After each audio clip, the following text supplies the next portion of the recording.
अस्सलामुअलैकुम। ABN news के साथ मैं हूं मुनीबा अख्तर। हेडलाइंस आप जान चुके। आगे बढ़ते हुए आपको बताएं कि तमाम क्यास आराइयाँ दम तोड़ गई हैं। आज़ाद कश्मीर इंतखाबात मीरपुर डिवीज़न के 13 हलकों में पोलिंग का वक्त शुरू हो गया है। पोलिंग शाम 5 बजे तक जारी रहेगी। सिक्योरिटी के सख्त इंतजाम हैं। गैर मामूली सूरत हाल से निपटने के लिए पुलिस और FC की नफरी तैनात। 14 लाख से जायद वोटर्स अपना हक राय दही इस्तेमाल करेंगे। आपको बताते चलें कि तमाम क्यास आराइयाँ दम तोड़ चुकी हैं। मज़ीद इसी हवाले से हमें हैदर खरल ने ज्वाइन किया है। हैदर, बताइएगा कि क्या पोलिंग का बर वक्त आगाज़ हो चुका है और तमाम पोलिंग स्टेशन पर पोलिंग अमला पहुंच चुका है? जी बिल्कुल, मीरपुर में पोलिंग का आगाज़ हो चुका है। आज़ाद जम्मू कश्मीर कानून साज असम्बली के लिए जो इलेक्शन का पहला मरहला है उसका बाकायदा आगाज़ हो चुका है। पोलिंग का अमला भी वक्त पर पहुंचा है और 8 बजे पोलिंग का आगाज़ कर दिया गया था। जो टाइम दिया गया था 8 बजे एग्जैक्ट उसी टाइम पोलिंग का आगाज़ हुआ पुरअमन तरीके के साथ। और ये जो वोटिंग का सिलसिला है ये किसी वक्फे के बगैर 5 बजे तक जारी रहेगा। मैं आपको बताऊं तो इस वक्त मैं मीरपुर में मौजूद हूं। यहाँ पर LA3 जो है उस हल्के में मौजूद हूं। वार्ड नंबर 5 है, पोलिंग नंबर 87 है, जहाँ पर जो पोलिंग का अमल है वो जारी है। और अगर सिक्योरिटी की बात की जाए तो इंतहाई सख्त इंतजामात देखने को मिल रहे हैं सिक्योरिटी के हवाले से।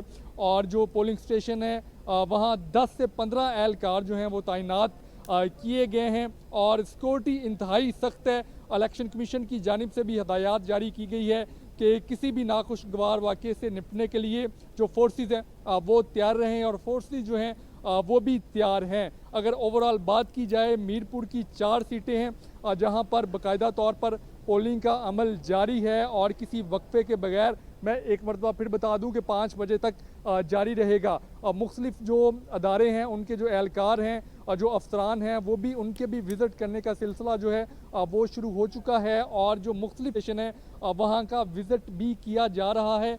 अमनो अमान की सूरत हाल को बरकरार रखने के लिए जो अदारे हैं एहलकार हैं वो भी एक्टिव हैं और सारे मामलात जो हैं वो चेक किए जा रहे हैं। अगर ओवरऑल बात की मीरपुर डिवीज़न की टोटल 13 जो सीटें हैं उस पर आज इंतखाबात हो रहे हैं। पहले मरहले में अगर बात की जाए तो मीरपुर की 4 सीटें हैं, अगर भिम्बर की 3 सीटें हैं, कोटली की 6 सीटें हैं जिन पर इंतखाबात हो रहे हैं। अगर मीरपुर की सीटों की बात की जाए तो यहाँ पर पाकिस्तान पीपल्स पार्टी और मुस्लिम लीग नून में कांटे का मुकाबला देखने को मिल रहा है। इस्तेकाम पाकिस्तान पार्टी के कैंडिडेट भी मैदान में हैं, आज़ाद कैंडिडेट भी हैं।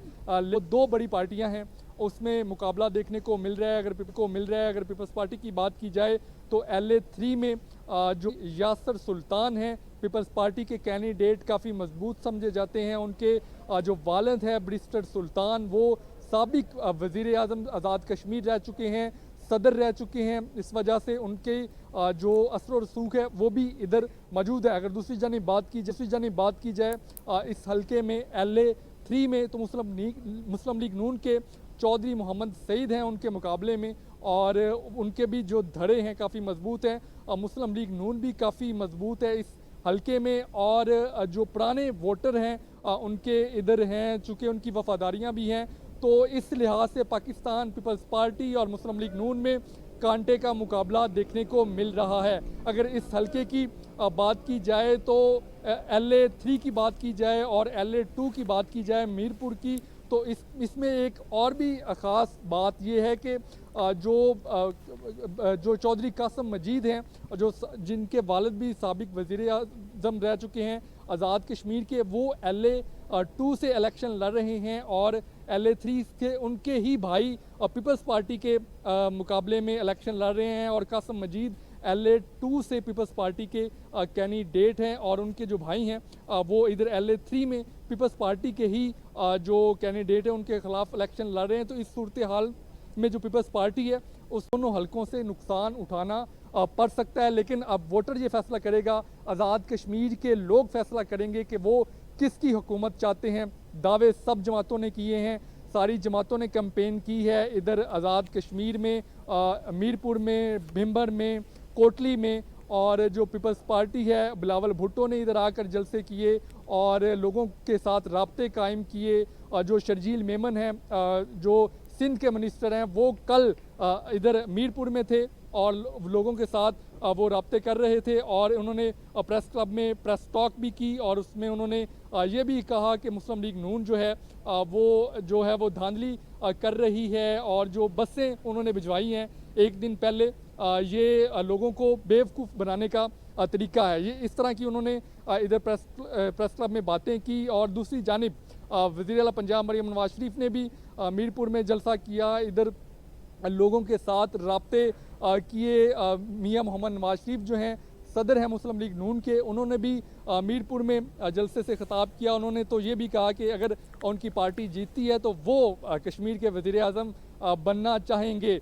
तमाम जमातों ने कोशिश की है कि वो जो वोटर्स हैं उसको अपनी तरफ खींचें, कायल करें और उनसे वोट हासिल करें। आज फैसले का दिन है, आज वोटिंग का अमल शुरू हो चुका है। कश्मीर की आवाम जो है वो वोट कास्ट करना शुरू कर दिया है और 5 बजे तक ये वोटिंग का अमल जारी रहेगा और उसके बाद जो रिज़ल्ट आने का सिलसिला शुरू हो जाएगा। अभी ताज़ा तरीन सूरत हाल की बात की जाए तो अभी इतने ज़्यादा वोटर जो हैं वो बाहर नहीं निकले, चूँकि सुबह का टाइम है तो जो शहरी हैं वो थोड़ा लेट ही उठते हैं। जैसे ही टाइम गुजरेगा 12 बजेंगे या उससे आगे टाइम जाएगा तो वोटर्स निकलना शुरू हो जाएंगे और उसके बाद जो वोट है वो कास्ट करना शुरू हो जाएंगे और जो ज़्यादा तादाद में लोग इधर वोट कास्ट करेंगे। अगर ओवरऑल बात की जाए, मैंने आपको सिक्योरिटी की सूरत हाल बताई, सिक्योरिटी के सख्त इंतज़ामात है। पहले भी ये इंतज़ामात मुकम्मल कर लिए गए थे, इलेक्शन कमीशन की जानिब से तमाम इंतज़ामात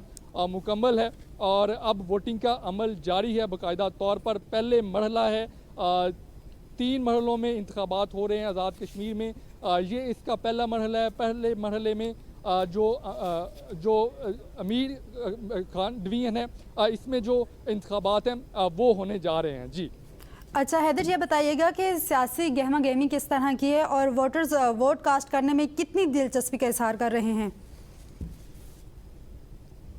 देखिए, मैंने आपको अभी भी बताया है कि अभी सुबह का टाइम है, ज़्यादा वोटर बाहर नहीं निकले और ये उम्मीद की जा रही है कि जैसे टाइम थोड़ा सा गुजरेगा वोटर जो लेट ही उठते हैं। मैंने जो इधर लोगों से बात की तो उनका यही कहना था कि जो लोग हैं, आम शहरी हैं, वो लेट ही उठते हैं, जिसकी वजह से अभी सुबह के टाइम इतनी गहमा गहमी नज़र नहीं आ रही। लेकिन जैसे टाइम गुजरेगा उसके साथ जो गहमा गहमी है वो भी शुरू हो जाएगी। जो वोटर, जो सपोर्टर हैं, वो इधर पहुंचना शुरू हो चुके हैं मुख्तलिफ पार्टियों के। जैसे कि मैंने आपको पहले बताया है कि पीपल्स पार्टी और मुस्लिम लीग नून के जो कैंडिडेट्स हैं उनके दरमियान कांटे का मुकाबला है। ये 2 बड़ी पार्टियां हैं जो इस वक्त इधर इंतखाबात में हिस्सा ले रही हैं। इसके साथ इस्तेकाम पाकिस्तान के कुछ कैंडिडेट्स भी हैं, लेकिन जो वर्थ इन 2 पार्टियों की नज़र आ रही है आज़ाद कश्मीर में, मीरपुर में, इस तरह की दूसरी कोई पार्टी इनके मुकाबले में नहीं है। अगर बात की जाए तो पीपल्स पार्टी काफ़ी पुरानी इधर की जमात है कश्मीर की, जिसने पहले भी हुकूमतें इधर बनाई और पुराना वोट बैंक है उनका। इधर कद काठ वाले जो सियासी ख़ानदान हैं वो भी इसके साथ हैं। अगर दूसरी जानिब बात की जाए मुस्लिम लीग नून की, तो मुस्लिम लीग नून भी इधर काफ़ी अपना असर और रसूख रखती है, पुरानी जमात है। उनके जो कैंडिडेट हैं, मैंने जो चीज़ ऑब्ज़र्व की इधर के, उनके जो कैंडिडेट हैं वो काफ़ी तगड़े हैं। उनके जो सियासी जो लोग हैं उनका काफ़ी राब्ता इधर स्ट्रॉन्ग है। और दूसरी जानिब अगर बात की जाए तो मुस्लिम लीग नून के पास कद काठ वाले जो कैंडिडेट हैं वो मौजूद हैं, जो पुराने सियासतदान हैं वो अभी इंतखाबात में हिस्सा ले रहे हैं। तो अगर ग्राउंड की बात की जाए, सूरत हाल की बात की जाए, ज़मीनी हक़ाइक़ देखे जाएँ तो मुस्लिम लीग नून का पलड़ा भारी लग रहा है मीरपुर की इन 4 सीटों में।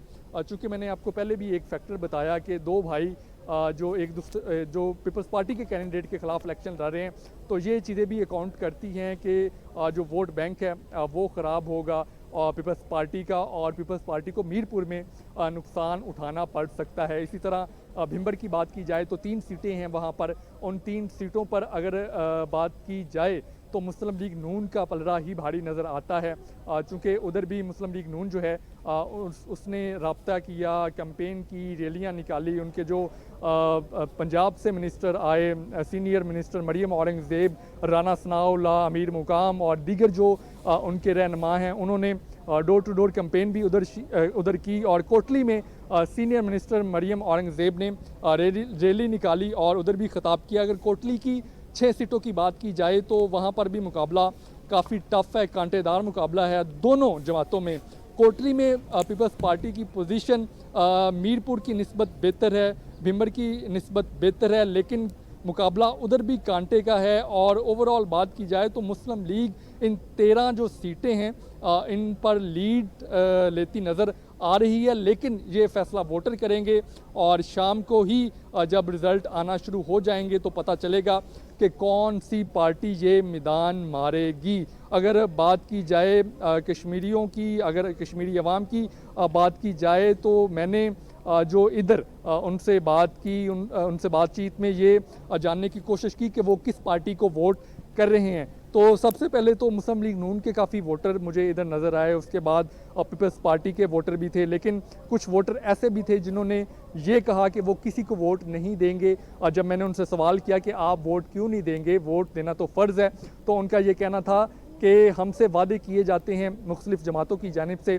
जो भी पार्टी इक़्तिदार में आती है अब वो वादा करती है आपको जो सहूलियात देने का, रिलीफ देने का, लेकिन जब इक़्तिदार में आ जाते हैं तो फिर भूल जाते हैं रिलीफ देना, वादे भूल जाते हैं। तो इस वजह से हमारा इलेक्शन से एतमाद उठ चुका है, तो हम किसी को वोट नहीं देंगे। अगर ओवरऑल मीरपुर की बात की जाए तो मीरपुर के मसाइल की बात की जाए तो यहाँ पर एजुकेशन का भी मसला है, यहाँ पर रोड्स का भी मसला है, यहाँ पर बिजली का वोल्टेज का भी मसला है। तो काफ़ी मसाइल हैं मीरपुर में भी जिनको हल करने की ज़रूरत है, जो लोग समझते हैं कि इनको हल होना चाहिए। चूँकि बहुत अरसा गुजर चुका है, पार्टियाँ आती हैं, वादे करती हैं, लेकिन जो मसाइल हैं वो हल नहीं हो रहे, जिसकी वजह से लोग अब जो इलेक्शन का जो ये अमल है इससे भी दूर होते जा रहे हैं।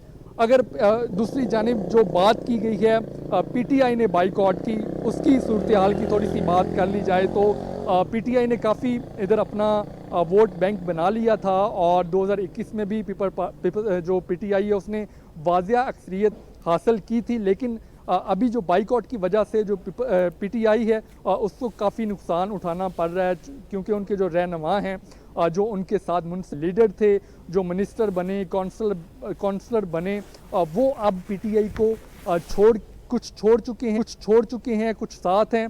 और पीटीआई ने जो बाइकआउट का ऐलान किया था, लेकिन उनके जो लीडरान हैं वो अभी भी इलेक्शन में हिस्सा ले रहे हैं। उन्होंने पार्टी के डिसिप्लिन की खिलाफ वर्जी की है और वो भी मैदान में है। कुछ लोग इसी वजह से, बाइकआउट की वजह से पार्टी को छोड़कर जो दीगर पार्टियां हैं उसमें शामिल हो गए हैं। इसी वजह से बाइकआउट कर रहे हैं और दीगर